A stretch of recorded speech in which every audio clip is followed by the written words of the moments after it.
So this is the vocabulary information. So we're going to go through this front and back.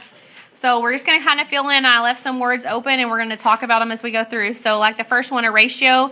We kind of talked about that on the other side, but a ratio is a comparison of two quantities by division. Okay? So, really when we write things such as this, I'm just going to rewrite it from here. This really means divided by. So every fraction is really a division problem. I think that's why I don't like them so much. For every 2 dogs, there are 4 cats. So we have it written in 3 different ways. Then there we are with the divided by part. The rate, and we talked about that on that little purple page a while ago, a ratio that compares 2 quantities measured in units.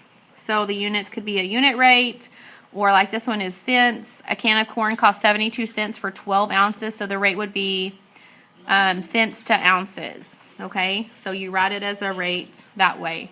A unit rate is a rate in which the bottom quantity, or the denominator, in the comparison is 1.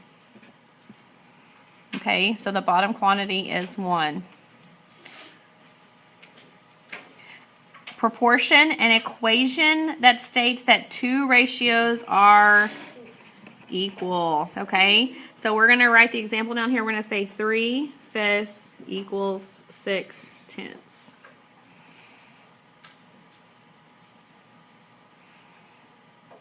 Okay. The next one is a constant, a value that does not change. It's going to be something that's consistent every time, and it's not going to go up or down based on how many you purchase.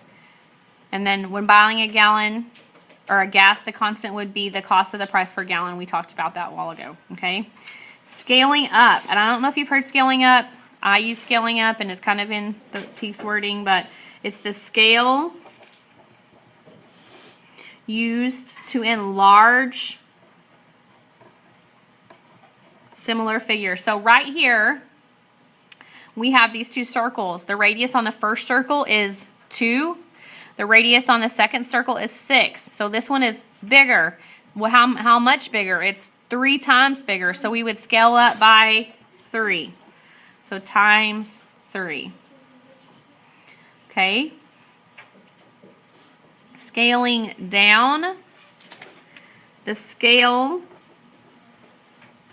used to decrease similar figures. Okay, so right here, this rectangle, it goes from this side from 4 to 2, and the bottom from 8 to 4. So it's decreasing, it's dividing by 2. So it's scaling down, it's getting smaller. This circle is getting bigger, so it's scaling up. This one's getting smaller, so it's scaling down. Okay?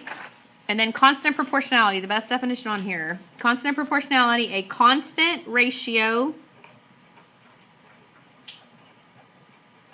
of 2 variables related proportionally.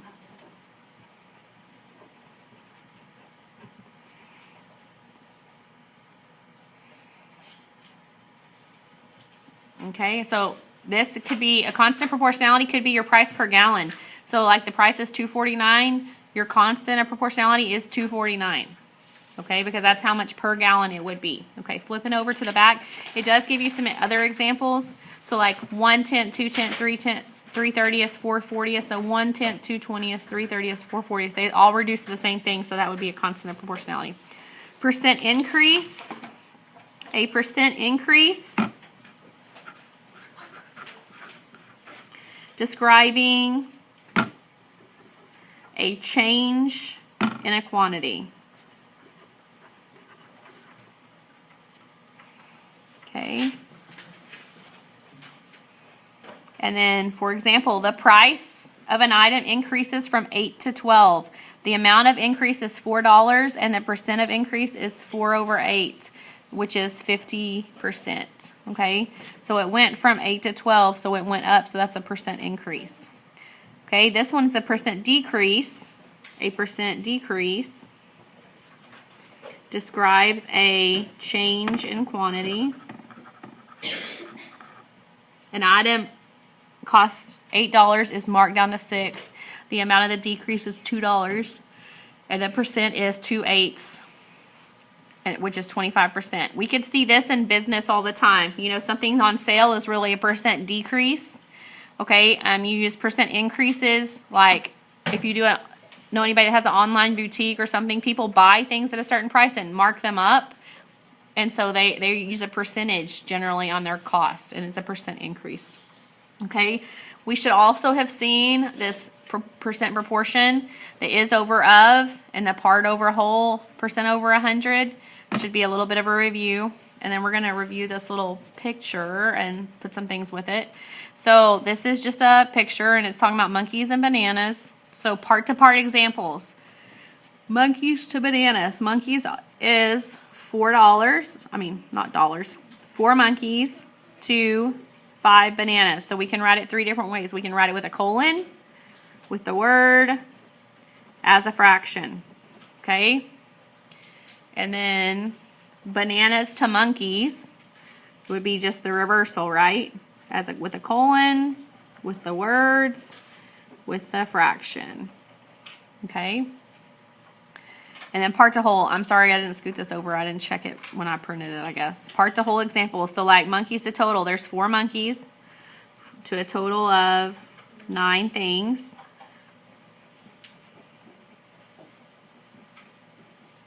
Okay, so there's written 3 different ways. And then bananas to total is 5 to 9, 5 to 9, and then 5 over 9.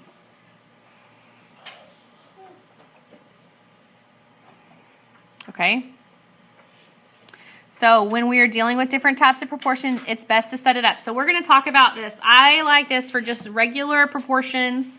I like to use this specific wording. So I talk about words, known, unknown, and I have you set it up kind of like this.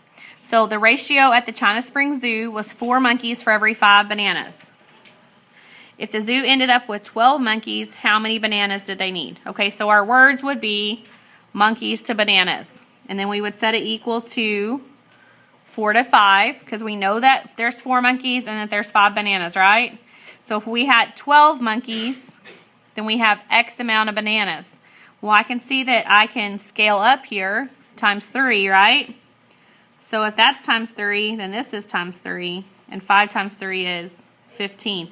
So X is going to equal 15. But I set that up as my words, my known, my unknown. Okay, and if I set that up every time, because the thing that comes around with ratios is we tend to write a ratio and y'all put it in a ratio, but then you get your numbers switched somehow and you're not setting it in the right category. So if we're monkeys on top, we're monkeys on top all the way.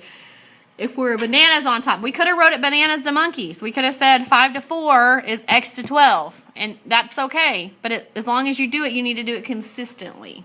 Does that make sense? So if we're writing a ratio or solving a ratio problem, if I'm writing the words, I need the words to be here and I need it to match up with the numbers every time. Okay? So even with similar figures later, we'll have to do the left side to the left side, bottom to bottom. And we'll talk about that when we get there. Okay? So this also needs to be, it also needs to be 3-hole punched and in your notebook.